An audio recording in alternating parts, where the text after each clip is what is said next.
Perkenalkan, nama saya Valentinus Arenudra Setiawan, NIM 2452100, kelas proses produksi, mata kuliah proses produksi, kelas C. Di sini saya akan mempresentasikan tugas proses produksi tentang perakitan mekanis. Untuk yang pertama, definisi peralatan mekanis yaitu penggunaan berbagai metode pengencangan atau penggabungan untuk memasang dua bagian atau lebih secara mekanis. Dalam banyak kasus, komponen perangkat keras distrik yang disebut pengencang ditambahkan selama perakitan. Dalam kasus lain, perakitan melibatkan pembentukan atau pembentukan ulang komponen dan tidak diperlukan pengencang terpisah. Contoh produknya, banyak produk konsumen, misalnya mobil, peralatan besar dan kecil, serta telepon. Dan untuk barang modal, misalnya pesawat komersial, truk, peralatan mesin, yang dirakit menggunakan metode pengencangan mekanis. Lalu kita masuk ke kelas utama dan keuntungan perakitan. Dua kelas utama perakitan mekanis. Yang pertama yaitu metode yang memungkinkan pembongkaran. Contohnya pengencang berlut. Yang kedua, metode yang menciptakan sambungan permanen atau tidak bisa dibongkar, seperti paku keling. Keuntungan perakitan sendiri yaitu mempermudah pemeriksaan dan perbaikan, mengurangi waktu downtime, meningkatkan akurasi pemasangan, dan menjamin kesesuaian komponen. Lalu kita masuk ke pengencangan berulir. Pengencangan berulir merupakan komponen perangkat keras distrik yang memiliki ulir eksternal atau internal yang termasuk kategori paling penting dalam perakitan mekanis. Yang pertama, jenis utama, antara lain screw atau skrup masuk ke lubang berulir. Yang kedua, bolt atau baut dimasukkan melalui lubang dan dikunci dengan mur. Yang ketiga, nut atau mur yaitu pengunci berulir internal. Lalu untuk jenis tambahannya seperti mesin screw standar untuk lubang berulir. 2. Cap screw lebih kuat, toleransi lebih ketat. Yang ketiga, set screw menahan komponen pada poros, misalnya gear atau puli. Yang keempat, self tapping screw membentuk ulir sendiri di material lemah.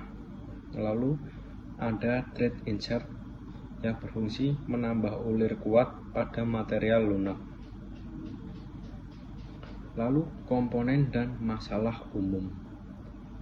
Washer atau ring berfungsi untuk mendistribusikan beban, mencegah goresan, meningkatkan tekanan pegas, dan mencegah pelonggaran.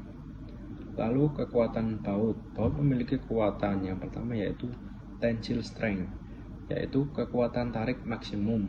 Lalu ada proof strength, setara sifat luluh tanpa deformasi permanen. Pengencangan berlebihan adalah masalah potensial. Kegagalan umum akibat tegangan berlebihan seperti pengupasan ulir eksternal internal atau kegagalan baut karena tegangan tarik berlebihan. Lalu masalah over-tightening, antara lain ulir rusak, ulir luar rusak, ulir dalam rusak, dan baut patah. Biasanya paling sering di baut patah. Lalu kita masuk ke rivet atau paku keling. Fastener permanen digunakan pada lap joint, sangat umum pada industri pesawat.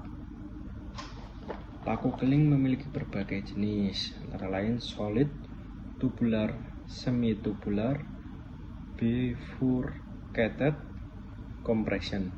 Metode pemasangannya antara lain yaitu impact riveting, compressing riveting, serta kombinasi.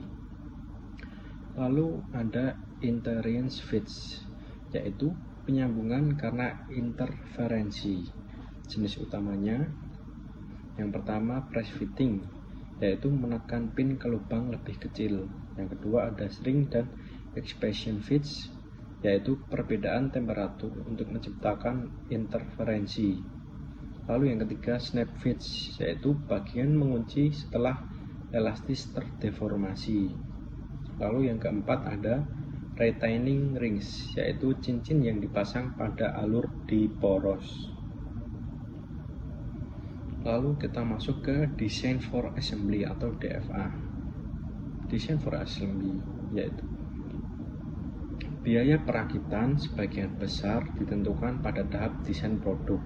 Oleh karena itu, ada beberapa hal yang perlu diperhatikan, seperti rancang produk dengan suku cadang sesedikit mungkin.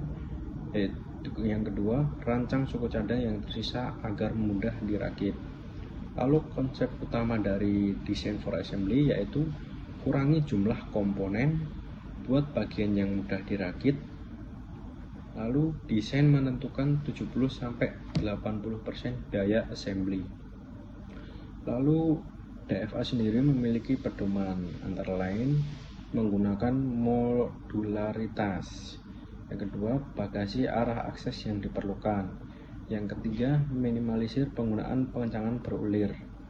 Gunakan snap fit, komponen berkualitas tinggi untuk menghindari kemacetan mekanisme perakitan. Lalu kita sudah masuk ke kesimpulannya dari materi yang sudah saya jelaskan tadi melalui PowerPoint. Dari materi tersebut dapat saya simpulkan bahwa mechanical assembly adalah proses menyambungkan komponen dengan berbagai metode fastening untuk menghasilkan sambungan yang kuat, efisien, dan mudah dirakit dengan dukungan desain produk yang tepat agar perakitan lebih cepat dan ekonomis. Sekian presentasi dari saya. Terima kasih.